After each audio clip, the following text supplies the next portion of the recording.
نحمده ونصلي على رسوله الكريم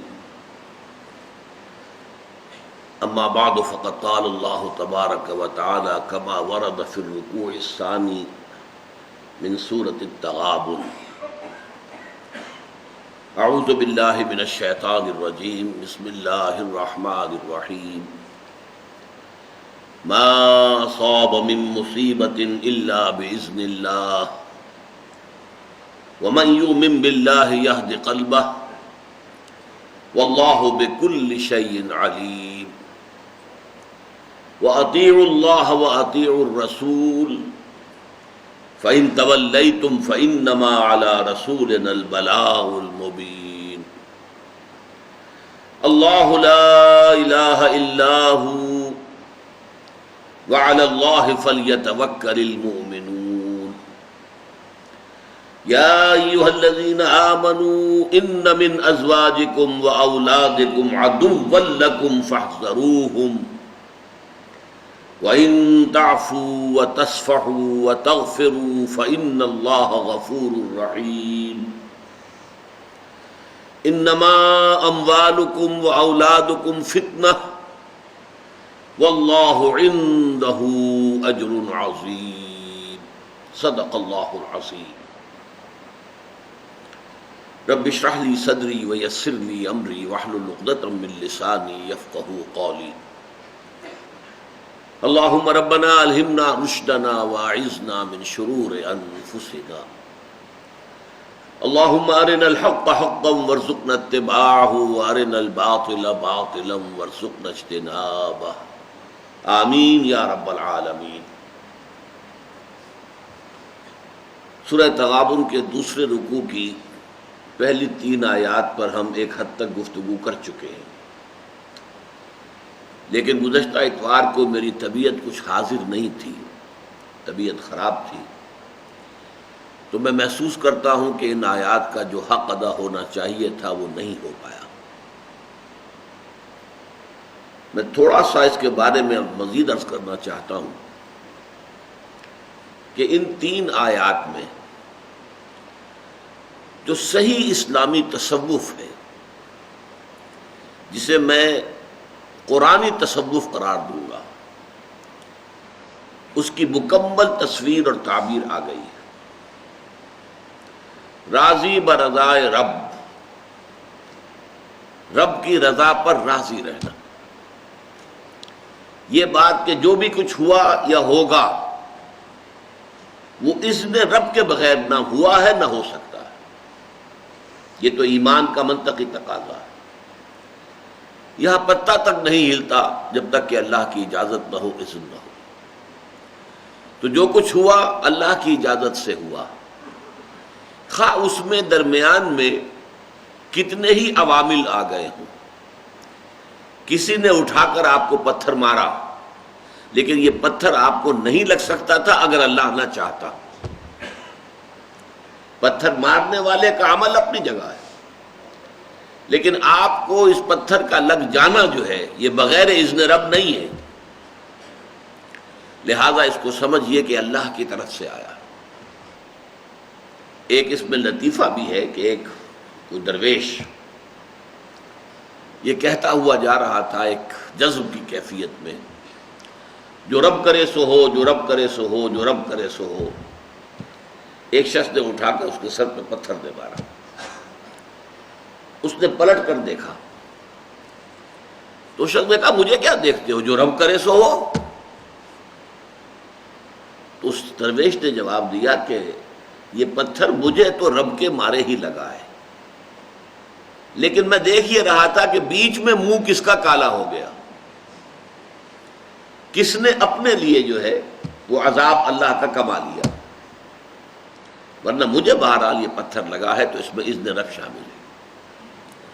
اچھا، اب جو شے اذن رب سے ہو رہی ہے، بندہ مومن کا اگر اپنا تعلق اللہ کے ساتھ مخلصانہ ہے، اس میں منافقت نہیں ہے، اس میں ریا نہیں ہے، اس میں دھوکہ نہیں ہے، اس میں فریب نہیں، مخلص، مخلصین لہ الدین،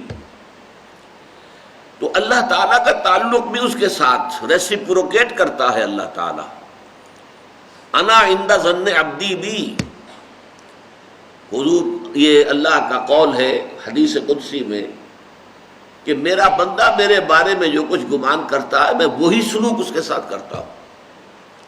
اللہ تعالیٰ بھی مخلص ہے، اللہ تعالیٰ کی مرضی کے بغیر کچھ نہیں ہو سکتا، تو یقیناً جو کچھ ہوا ہے اس میں میرے لیے خیر ہے، چاہے فوری طور پر مجھے ناگوار گزرا ہے، مجھے تکلیف ہوئی ہے، میرے لیے یہ شے جو ہے ناپسندیدہ ہے، لیکن ان دی لانگ رن مجھے یقین ہے کہ اس میں خیر ہے۔ بیدک الخیر انک علی کل شیء قدیر، اے اللہ تیرے ہاتھ میں خیر ہی خیر ہے، تو ہر چیز پر قادر ہے۔ اچھا جو ہوگا وہ بھی اذن رب کے بغیر نہیں ہوگا، یہی تصور اس کے بارے میں ہونا ضروری ہے۔ اسی کا نتیجہ یہ نکلتا ہے جس کو قرآن مجید بار بار کہتا ہے، بار بار کہتا ہے، بار بار کہتا ہے، لا خوف علیہم ولا هم یحزنون۔ کیا مطلب اس کا؟ نہ ان پر کوئی خوف ہے نہ حزن سے دو چار ہوتے ہیں۔ عام طور پر یہ سمجھا جاتا ہے کہ یہ آخرت میں ہوگا، آخرت میں تو بتمام و کمال ہوگا، دنیا میں بھی ہوتا ہے۔ خوف کس بات کا بھائی؟ ہوگا وہی جو میرا رب چاہے گا، وہ میرا دوست ہے، میں اس کا ولی، وہ میرا ولی۔ الا ان اولیاء اللہ لا خوف علیہم ولا هم یحزنون، جو اللہ کے ولی ہوتے ہیں، اللہ کے دوست ہوتے ہیں، ان کے نہ کوئی خوف ہوتا ہے نہ حزن ہوتا ہے۔ خوف کس بات کا؟ ہوگا وہ جو اللہ چاہے گا، اور جو کچھ اللہ چاہے گا اس میں کوئی نہ کوئی خیر ہوگا، چاہے فوری طور پر مجھے نظر نہ آئے۔ قرآن کہتا ہے سورہ بقرہ میں عسیٰ ان تکرہوا شیئا وہو خیر لکم وعسیٰ ان تحبوا شیئا وہو شر لکم، عین ممکن ہے کہ تم کسی چیز کو ناپسند کرو درحالے کہ اسی میں تمہارے لیے خیر ہو، اور عین ممکن ہے کہ تم کسی چیز کو پسند کرو درحالے کہ اس میں تمہارے لیے شر ہو۔ اللہ یعلم وانتم لا تعلمون، اللہ جانتا ہے تم نہیں جانتے۔ تم افعال و اعمال و احوال و واقعات کے ظاہر کو دیکھتے ہو، اس سے متاثر ہو جاتے ہو، اس کے پردے میں کیا مشیت اذنی ہے، کیا ارادہ خداوندی ہے، اس کے پشت پر کیا چیز ہے جو اللہ تعالیٰ کو مطلوب ہے، یہ ہمیں نظر نہیں آتا۔ وی آر شارٹ سائٹڈ، ہماری نگاہ جو ہے بس کچھ دور تک جاتی ہے، اس سے آگے نہیں جاتی۔ لہذا افعال و اعمال و احوال و واقعات کے صرف ظاہر پر ہماری نگاہ ہے، باطن پر تو ہے ہی نہیں، لہذا ہم اس سے متاثر ہوتے ہیں۔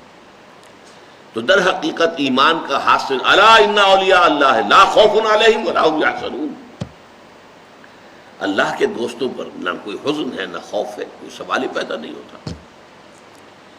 اسی طریقے سے قرآن مجید جو ہے بلند ترین مقام جو انسان کا ہو سکتا ہے، اس کی تعبیر کے لیے الفاظ استعمال کرتا ہے، رضی اللہ عنہم ورضوا عنہ،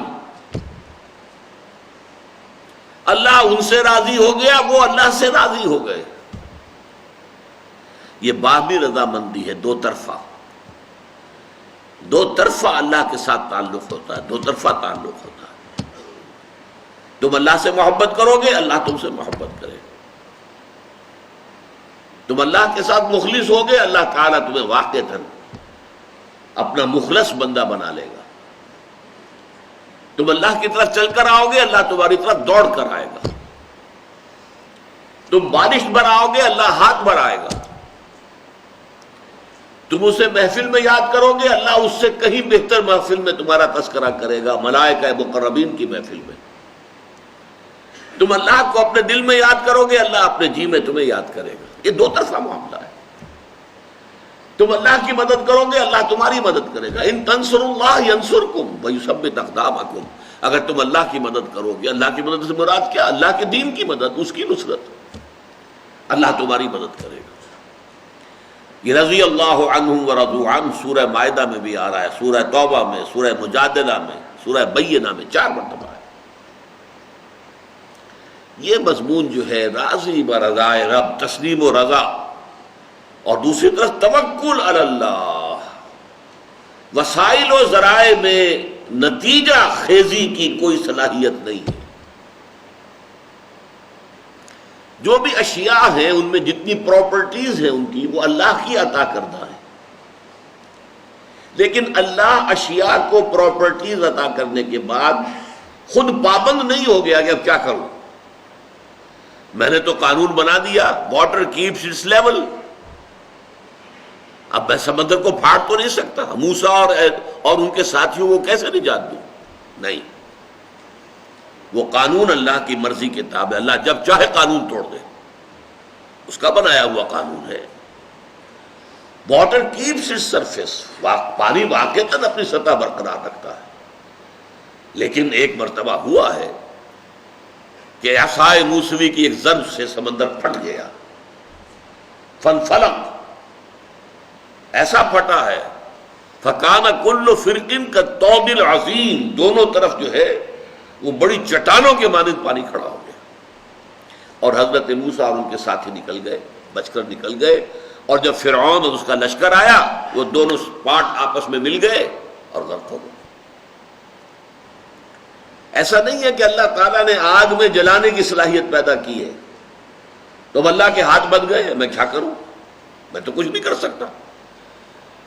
یہ نمرود نے آگ کا الاؤ جلا دیا اور ابراہیم کو اس میں پھینک رہا ہے، نہیں، قلنا یا نار کونی بردن وسلاما علی ابراہیم، وہ آگ اللہ کے حکم کی پابند ہے، تابع ہے، ہم نے اسے حکم دیا کہ آگ ٹھنڈی ہو جا اور سلامتی بن جائے ابراہیم کے حق میں، اس نے ابراہیم کو نہیں جلایا۔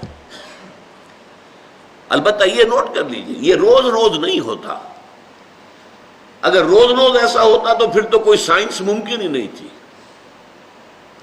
یہ properties of the matter, laws of chemical and physical change جو دنیا میں ہے، یہ کم و بیش مستقل ہے، لیکن اللہ کا اختیار بہرحال ہے، جب چاہے جس قانون کو چاہے توڑ دے۔ اگر اللہ کا اختیار نہ رہے تو اللہ پھر علی کل شیء قدیر نہیں رہتا، پھر وہ معطل خدا ہے۔ وہ ثم استوى علی العرش یدبر الامر من السماء الی الارض، کہ وہ تخت حکومت پر متمکن ہے اور آسمان سے زمین کی طرف امر کی تدبیر کر رہا ہے، چلا رہا ہے اس کائنات کو بالفعل، پھر وہ بات نہیں رہتی، پھر معطل ہے خدا۔ یہ فلسفیوں کا تصور ہے خدا کے بارے میں کہ خدا کریٹر تو ہے، پیدا کیا ہے اس نے، لیکن کریٹ کرنے کے بعد اب وہ علیحدہ بیٹھا ہوا ہے، اسے اس کائنات کی ڈے ٹو ڈے ورکنگ سے کوئی تعلق نہیں۔ یہ تو جو اس نے سیٹ آف لاز بنا دیے ہیں، کیمیکل چینج، فزیکل چینج کے قوانین بنا دیے ہیں، اس کے تحت آپ سے آپ یہ کائنات چل رہی ہے۔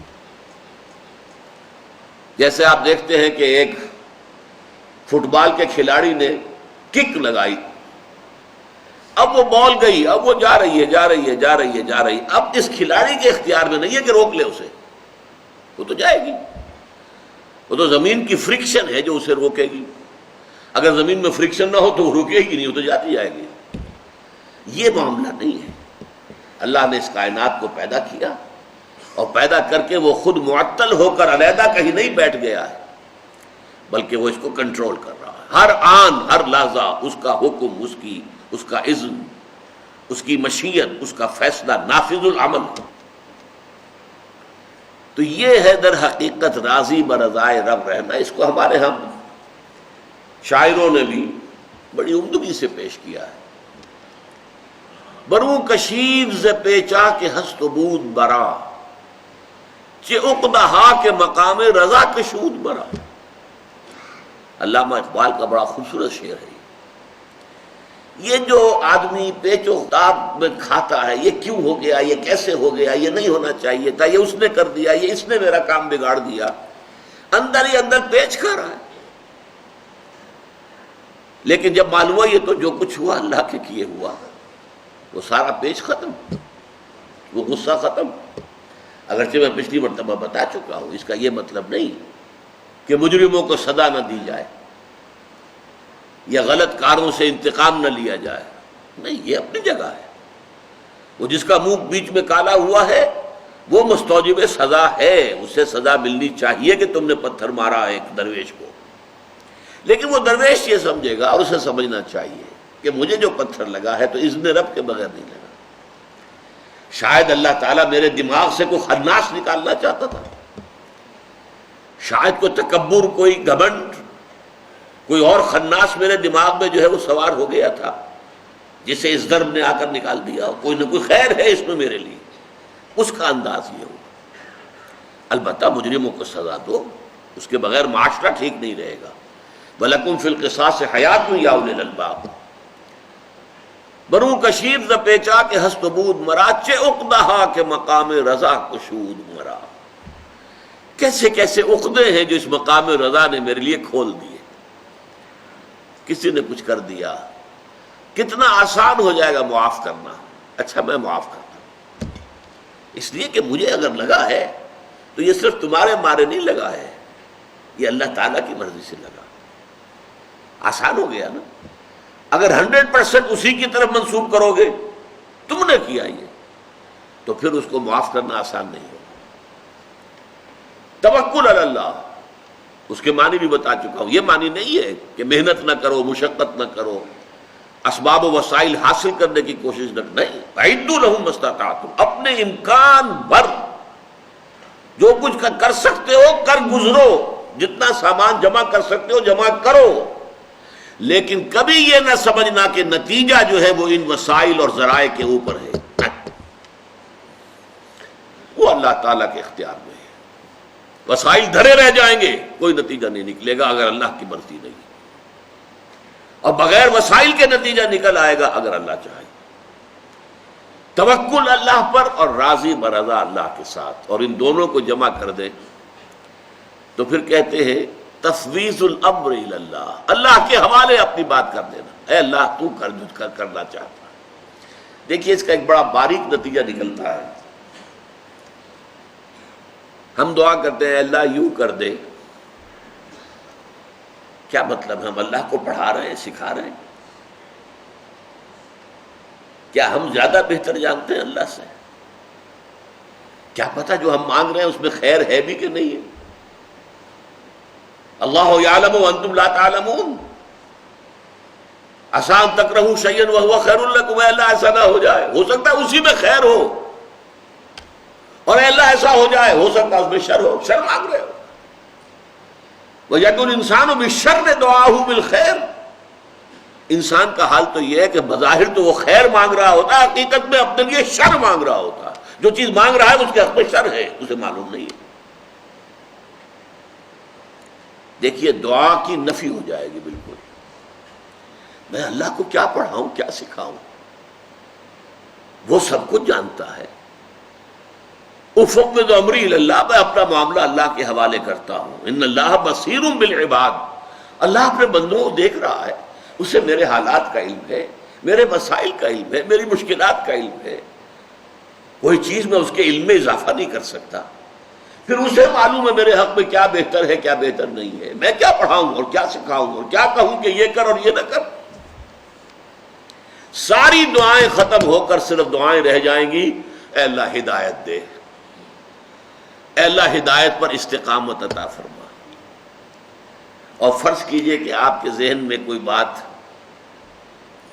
کسی چیز کا رجحان ایسا ہو جائے تو اچھا ہے، پیدا ہو ہی گیا، تب بھی آپ دعا کیا کریں گے؟ اس کا نام دعا استخارہ ہے، جس کے بارے میں صحابہ فرماتے ہیں کہ حضور نے ہمیں یہ دعا استخارہ ایسے سمجھائی اور سکھائی اور پڑھائی جیسے قرآن. وہ استخارہ کیا ہے؟ اے اللہ میرے ذہن میں یہ بات آ رہی ہے، لیکن اللہم انی استخیرک بعلمک واستقدرک بقدرتک.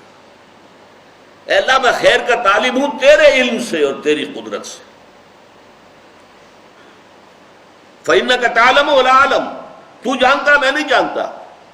وتقدر ولا اقدر، اور تجھے اختیار حاصل ہے مجھے کوئی اختیار حاصل نہیں. اللہم ان کنت تعلم، اے اللہ اگر تیرے علم میں یہ ہے ان ھذا الامر، کہ یہ معاملہ جو میرے دماغ میں آیا ہے، ان ھذا الامر خیر لی فی دینی و معاشی و عاقبت امری، اگر یہ واقعتاً میرے حق میں خیر ہے دینی اعتبار سے بھی، دنیاوی اعتبار سے بھی اور آخرت کے اعتبار سے بھی، فاقدرہ لی و یسرہ لی ثم بارک لی فیہ، تو پھر اس چیز کو میرے لیے مقدر کر دے، آسان کر دے، مجھے وہ شے دے دے، اور پھر مجھے اس میں برکت بھی عطا فرما۔ وَإِن كُنتَ تَعْلَمُ أَنَّ هَذَا الْأَمْرَ شَرٌّ لِّي فِي دِينِي وَمَعَاشِي وَعَاقِبَةِ أَمْرِي، اگر تیرے علم میں یہ ہے کہ یہ معاملہ شر ہے، جو میرے دماغ میں تو آیا ہے لیکن یہ معاملہ شر ہے میرے لیے، میری دنیا کے اعتبار سے بھی، میرے دین کے اعتبار سے بھی، آخرت کے اعتبار سے بھی، فَاصْرِفْهُ عَنِّي، تو اے اللہ اس کو مجھ سے دور کر دے، وَاصْرِفْنِي عَنْهُ، مجھے اس سے دور کر دے، اسے مجھ سے دور کر دے، وَاقْدُرْ لِي الْخَيْرَ حَيْثُ كَانَ، اور میرے لیے طے فرما دے خیر بھلائی جہاں بھی کہیں میں ہوں، ثُمَّ أَرْضِنِي بِهِ، پھر مجھے اس پر راضی کر دے، میرے دل میں کوئی شکوہ نہ رہے، یہ نہ یوں نہ ہوتا یہ ہو جاتا، نہیں، پھر اللہ پر گویا کہ ووٹ آف نو کانفیڈنس ہے، یہ یوں ہو جاتا یوں نہ ہوتا، کیا ہے اللہ نے تو in a way it's a vote of confidence, no confidence in Allah. یہ ہیں اصل میں چیزیں ایمان کے اصل حقائق۔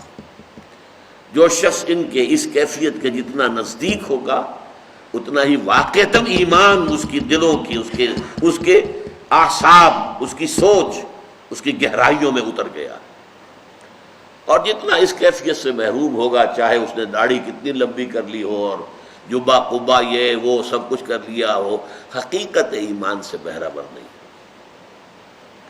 اس سلسلے میں 2 حدیثیں بھی آپ کو سنانا چاہتا ہوں۔ حضرت ابو ہریرہ سے روایت ہے رضی اللہ تعالی عنہ، صحیح مسلم کی روایت، حضور نے فرمایا المؤمن القوی خیر واحب الی اللہ من المؤمن الضعیف، مومن طاقتور جو ہو وہ بہتر بھی ہے، اللہ کو زیادہ محبوب بھی ہے ایک کمزور مومن کے مقابلے میں۔ وفی کل خیر، ہاں خیر سب میں ہے، کمزور ہے مومن یا قوی ہے، خیر سب میں ہے۔ احرص علی ما ینفعک واستعن باللہ، جو چیز بھی تمہارے لیے مفید ہو اللہ سے وہ مانگو اور اللہ سے مدد چاہو۔ وَإِنْ أَصَابَكَ شَيْءٌ فَلَا تَقُلْ لَوْ أَنِّي فَعَلْتُ كَانَ كَذَا وَكَذَا، اگر کوئی تمہیں تکلیف آ جائے تو کبھی نہ کہنا کاش میں نے یوں کیا ہوتا تو ایسے ہو جاتا، ایسے ہو جاتا، میں بچ جاتا۔ ولیکن قل، کہو قدر اللہ، اللہ کی طرف سے یہی فیصلہ تھا، یہ اللہ کی طرف سے تھا، اس میں اگر مگر یوں کرتا تو ہو جاتا اور ایسا کرتا تو ہو جاتا، فلاں یہ نہ کرتا تو یوں ہو جاتا، یہ سارا معاملہ کیا ہے؟ وما شاء فعل، جو اللہ چاہتا ہے کرتا ہے۔ فإن لو تفتح عمل الشیطان، اس لیے کہ یہ کلمہ لو جو کاش ایسا ہو جاتا، کاش میں یہ کر لیتا اس وقت، تو پھر یہ مصیبت ٹل جاتی، یہ شیطانی عمل کا آغاز ہے۔ یہ ہے حقیقت ایمان۔ اور سنیے، حضرت عبداللہ ابن عباس رضی اللہ تعالی عنہما سے روایت ہے ترمذی شریف میں، حضور نے خاص طور پر ایک مرتبہ تلقین فرمائی باتیں، وعلم،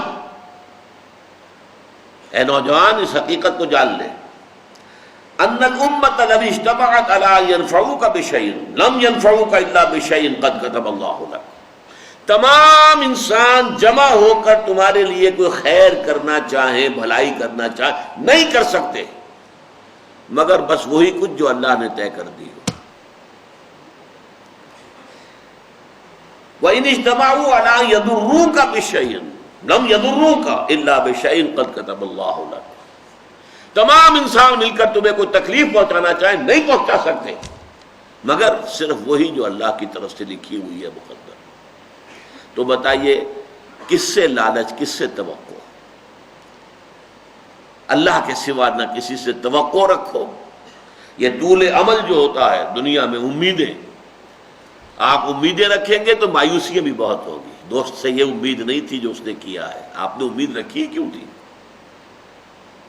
اس کی امیدیں قلیل، اس کے مقاصد جلیل۔ امیدیں بہت کم رکھو، جو رکھو اللہ سے رکھو، ماں سوى اللہ سے امید نہ رکھو۔ اس کی امیدیں قلیل، اس کے مقاصد جلیل۔ زندگی کے اندر اپنے مقاصد بلند کرنا۔ بڑا پیارا ایک واقعہ ہوا تھا، مولانا محمد علی جوہر رحمۃ اللہ علیہ ایک دفعہ جیل گئے تو ان کی ایک بیٹی جوان بیمار ہوئی اور فوت ہو گئی۔ دوسری دفعہ جیل گئے تو ایک اور بیٹی اسی مرض میں مبتلا ہو گئی۔ جیل میں اطلاع آئی، جیل سے خط لکھا لیکن نظم کی شکل میں، تیری صحت ہمیں منظور ہے لیکن اس کو نہیں منظور تو ہم کو بھی منظور نہیں۔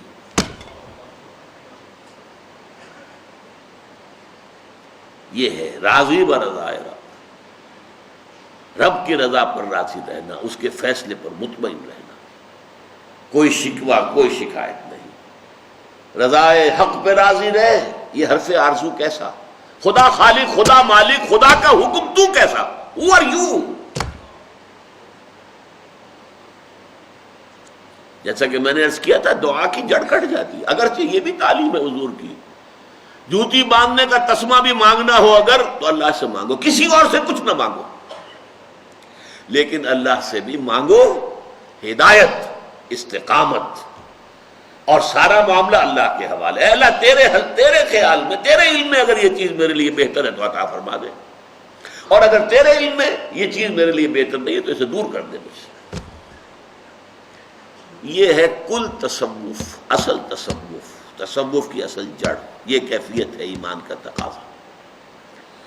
اب آئیے، یہ جو 3 آیتیں تھیں یہ میں نے عرض کیا تھا آپ سے، ایک فرد کو انڈیویجول کی حیثیت سے جو حالات و واقعات اس پر وارد ہوتے ہیں اور جو افعال و اعمال اس سے صادر ہوتے ہیں، 2 ہی ہے نا ہماری شخصیت کے پہلو۔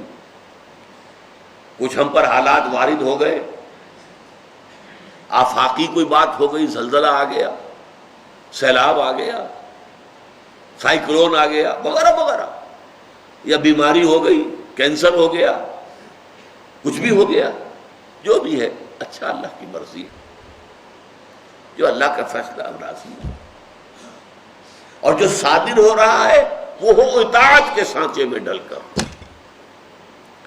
وَأَطِيعُوا اللَّهَ وَأَطِيعُوا الرَّسُولَ فَإِن تَوَلَّيْتُمْ فَإِنَّمَا عَلَىٰ رَسُولِنَا الْبَلَاغُ الْمُبِينُ۔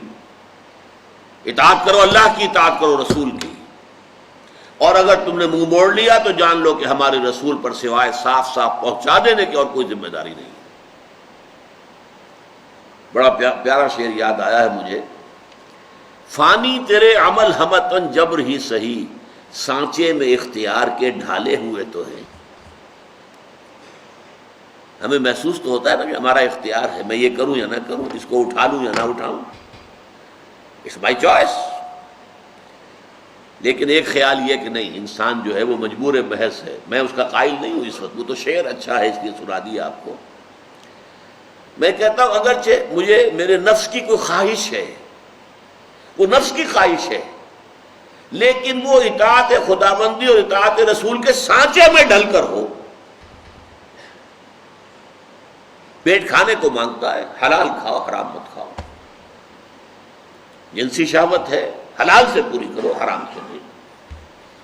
تمہارے سارے تقاضے چاہے وہ ذاتی ہیں، نفسانی ہیں، کوئی پرواہ نہیں، اللہ نے وَإِنَّ لِنَفْسِكَ عَلَيْكَ حَقًّا، تمہارے نفس کے بھی تم پر حقوق ہیں، نفس کے حقوق بھی پورے کرو، ادا کرو، لیکن سانچے میں اطاعت کے ڈھالے ہوئے تو ہوں، وہ اللہ تعالیٰ، اللہ کے رسول، ان کی اطاعت کے سانچے میں ڈھلے ہوئے وہ افعال و اعمال تم سے صادر ہوں، اور جو کچھ تم کر رہے ہو اس میں نتیجہ اللہ کے ہاتھ میں، توکل اللہ پر، وسائل پر نہیں، اپنی ذہانت پر نہیں، اپنی کوشش پر نہیں، وسائل و ذرائع پر نہیں، اللہ پر۔